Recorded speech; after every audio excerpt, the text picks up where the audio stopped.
Hello everybody, this is a playthrough of Mountain Blade Warband. I've played this game a few times, and I'm going to restart this channel. So we're going to start off here. Welcome adventure to Mountain Blade Warband. Before beginning the game, let's create your character.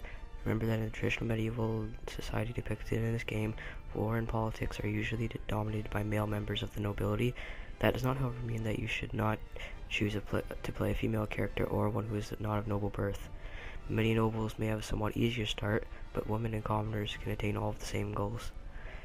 And in fact, may have a much more interesting, more challenging game.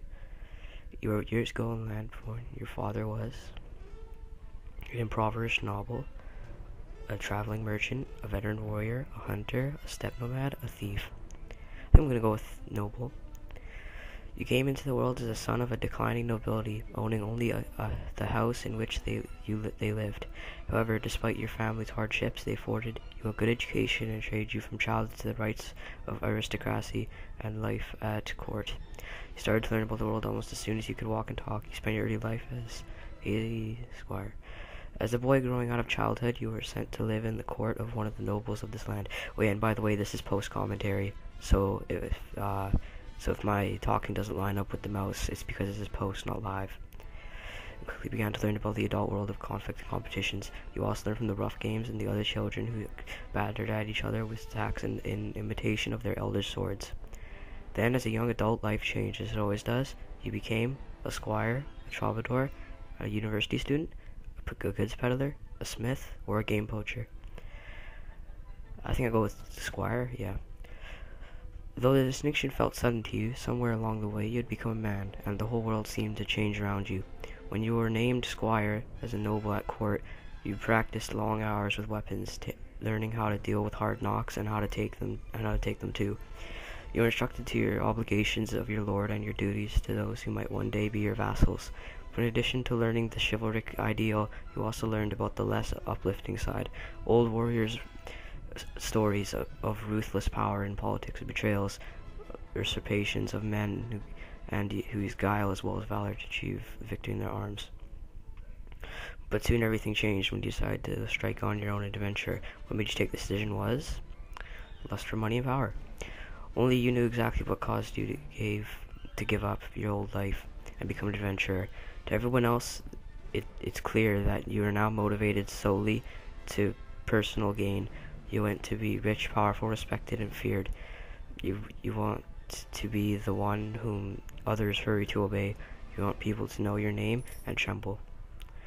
Okay, you gotta pick a banner. I can't remember which one I go with, but I'm pretty sure I went with the coolest one I could find. But yeah, those of you who don't know, this game is about medieval warfare, which is quite obvious so far. And also, if you've watched this far already, then I'm going to tell you that this channel is about 4 years old, but the last time I made a video was about 4 years. And I've been thinking for a long time about whether to start it up again, and I finally decided to do that. So, I'm not forcing you guys to watch this, but if you enjoy it, watch it. I can't guarantee daily uploads, but I'll try and put videos when I can. Okay, character creation. I'm pretty sure I just go random here because I didn't really feel like making my own character.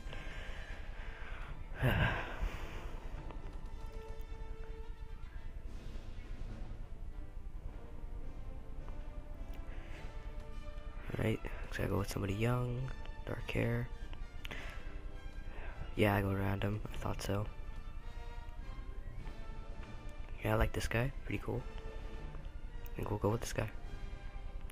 Okay, you hear about Caladria, a land torn between rival kingdoms, battling each other. Oh, I guess I didn't read that. You came by caravan through the hard land of Caladria.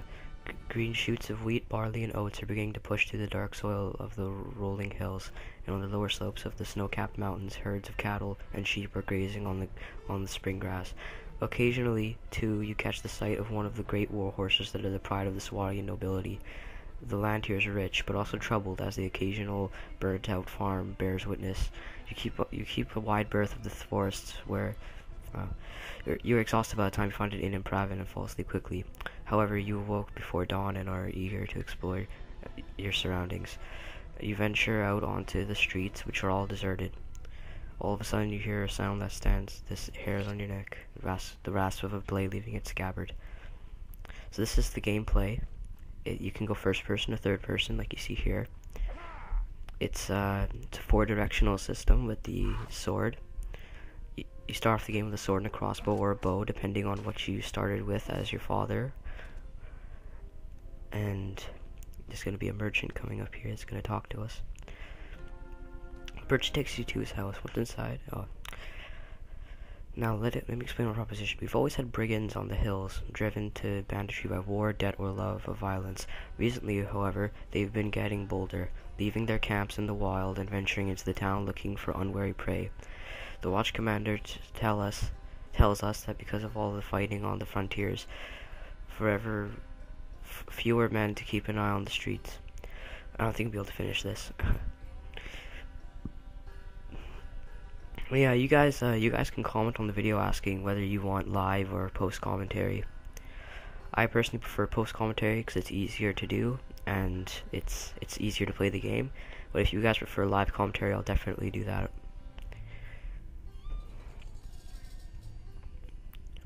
If you don't protect your kin, people will start thinking you can't protect yourself, your investments either, and I couldn't have that.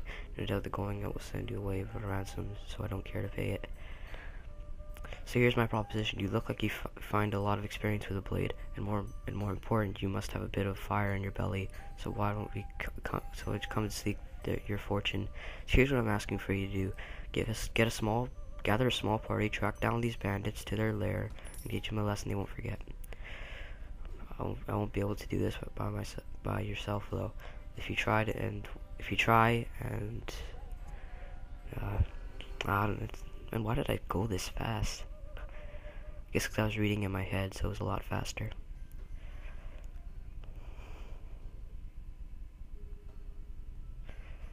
It's also a bit hard to read because I'm using the little Sony Vegas screen, so it's a bit hard to read it. It's kind of small. Alright, so now this is where the main part of the game comes. So yeah, it's a tutorial. Where we have to gather our troops and we have to go around and kick people's asses, pretty much. But anyway, these are just some tutorials. I'm just showing these for you people. I've played this game a few times before, although I don't know everything. And please don't spam the comment section with tips. If you want to give me a tip, type it once. Just once. So I'm going to go to the villages now to recruit volunteers. You pretty much have to do this in the beginning. So that was the weekly budget. You have to pay a small amount to your troops depending on how many you have, what rank they are, and if you own any cities, which comes a lot later in the game than this.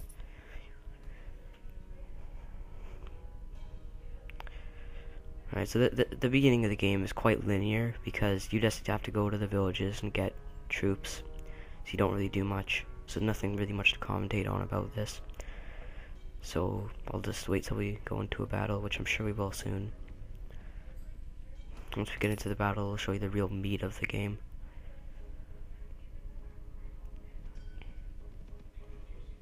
Yeah, by the way guys, I put an introduction in the beginning. You guys can ask me or put it in the comments if you like it. If you don't, I can take it out or make a new one, whatever you guys want.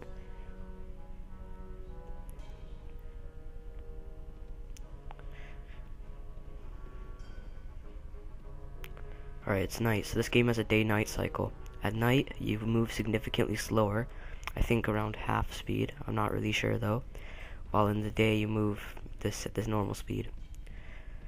And speed is affected by a lot of things, including does your character have a horse? Do your troops have horses? Your party morale, which you'll be able to see later once you go into the party screen. And it can also be rain and of course night and day. Now I think here there's going to be some looters, which are like the easiest bandits in the game. Oh yeah, I'm going to chase them down here, and like and because looters are bandits, they don't move as fast as other people, and they don't have horses either, so that makes it harder. So we have 15 troops against their 6. Now this is where the real game is. So you start off the game with a horse always, and depending on whether you were a noble or a thief or something, you'll get either a bow or a crossbow. I mean, those are my troops up there. They're all recruits, so they're not very good, but they become knights and sergeants later, which are really good troops. So here's the battle. Yeah, and being like a smith can give you a really nice sword, but the thing with being a smith is that you have high strength, but you have really low intelligence and agility, and charisma is kind of low, but it's pretty normal. So it's not just completely useless and backstory when you pick your what you were when you were growing up and things. You see the crossbow here? The crossbow takes forever to reload, but it's more powerful than a bow. But it's slower and it's harder to use because it's less accurate. Alright, so we won. You know you've won when you see your troops cheering like that. We press tab, we go back. Now you can take prisoners, but you have to have a skill for it, which I don't have at the moment because I didn't select it. So, that was odd. That was odd. Jump in the... Okay. Interesting. Oh well. Guess that was a recording bug there. Oh, whatever, we'll just start from here then. I guess maybe Fraps didn't record that part for some reason. Well, basically, let's tell you, I killed 2 more groups of looters and then came to Pravin and talked to that guy.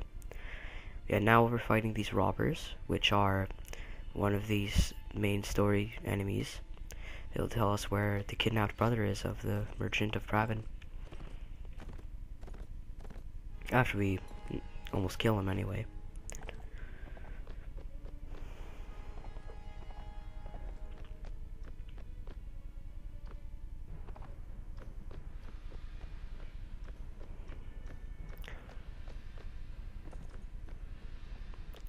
Yeah, I see here that I don't really know where to go because it's not always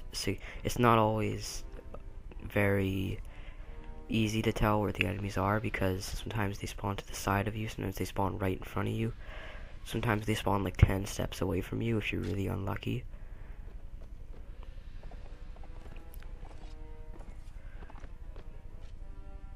You see, I'm trying to use the crossbow, but until you can get your proficiency with the crossbow kind of up, it's kind of useless at this point. I'm just trying to get a lucky shot.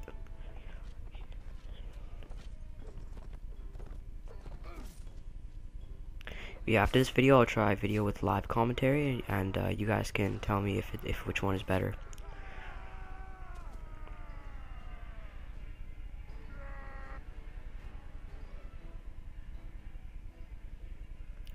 So I don't know what happened there, but it skipped one of the dialogues, so I just went straight to this one.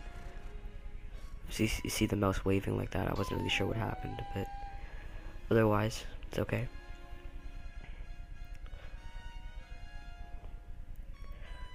Alright, so this guy told us where the hideout is. Now you see we're upgrading our troops here. This is vital because you can't beat the game with just a couple troops. And speaking of beating the game, to beat the game, you basically have to conquer all of Calridia, which is the name of this place that you're in. You have to get every single place. You know, if you're Pravin, Asgard, you have to own all of those places. And to do that, you have to conquer them. Usually what you should do in the beginning is join one of the sides, but once you sort of get really powerful, you can make your own faction. We see here is a hideout. There's more than one hideout in the game, but this is just like a sort of easier one because it has looters rather than some of the potential possibilities you can get. So yeah. So you see it's raining here. That means that crossbows will be less effective because the rain will sort of drop on the crossbows, I'm assuming. But otherwise, I don't really know why the rain would affect the crossbow. But that's my best guess at this moment.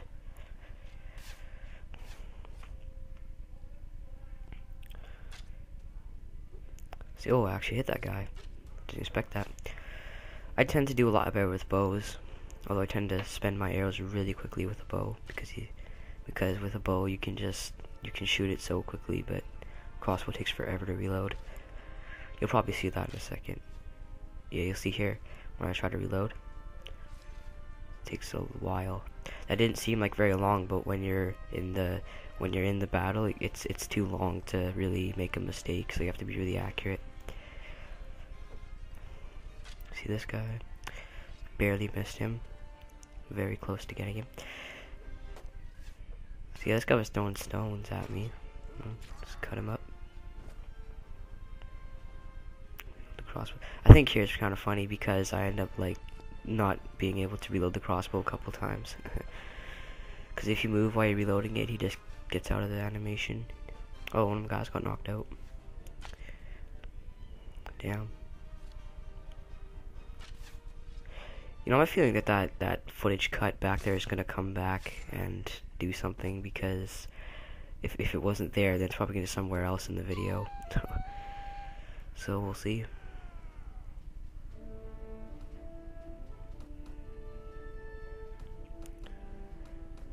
If you've watched this far, then I thank you for watching this.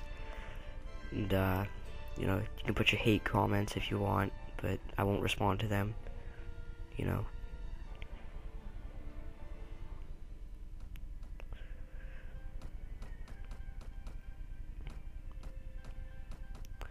Don't worry, the commentary will get better later on, because right now it's just really linear and there's nothing really to commentate on, because it's just get your money, you know, get troops. So, yeah. The commentary will get better in later videos.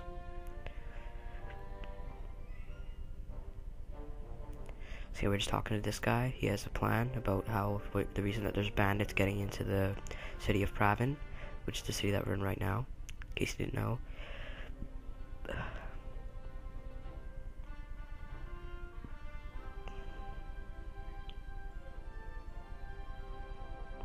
So this guy thinks that it's the watchtower captain because he wasted all his money on a caravan, and he thinks that this merchant thinks that he's trying to get revenge by bringing in all the bandits.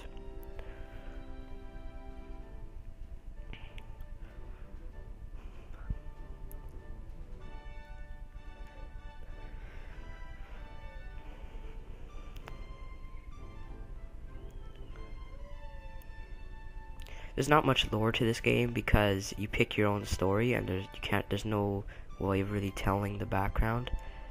You know, like basically your only bits of lore in like the sort of beginning, and I guess you can talk to people and find out little bits of that, but otherwise there's not much real story for this game. Get a couple of frame drops. Wonder why that would be.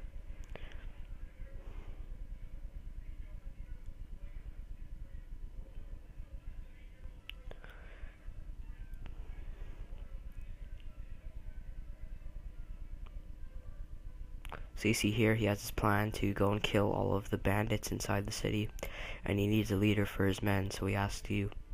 I've personally never pressed I'm sorry, it's too much, too fast, because I just tend to not to. But I guess if you press that, then you just wait a little while before you do it. But I always just do it immediately.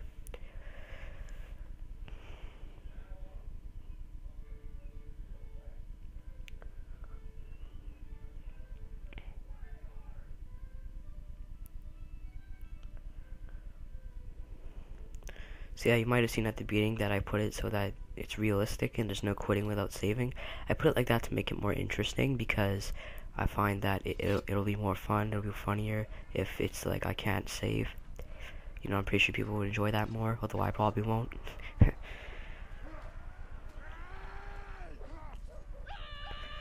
So yeah, you see here that the townspeople are helping out, and they're mostly getting killed because the peasant women's townsmen, they don't really do very well.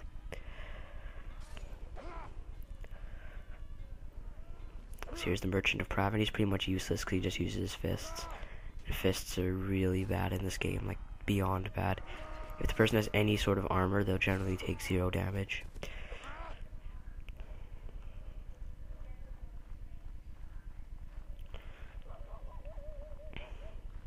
I'm surprised he even made it this far. I can't remember if he gets killed or not. Oh, got killed. There.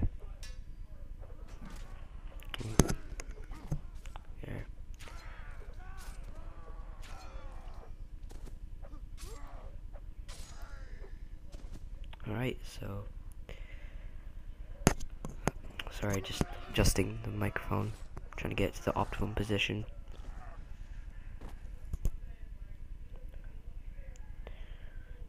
Okay, so victory is ours. Let's see what happens now. So we talk to this guy, gives us some money, and we can say, so he's saying, well done, these 3 enemies go down before you. Keep fighting like that, you'll make quite a name for yourself in this land. Unfortunately, well, 8 of my lads got themselves wounded. So we can say, let every villain fear the name of Therokkafellah. Or, you know, the heavens alone grant us victory, or glad to see you're alive too. I decided to pick let every villain know the name of Therokkafellah. So now you see that, just looking at his dialogue,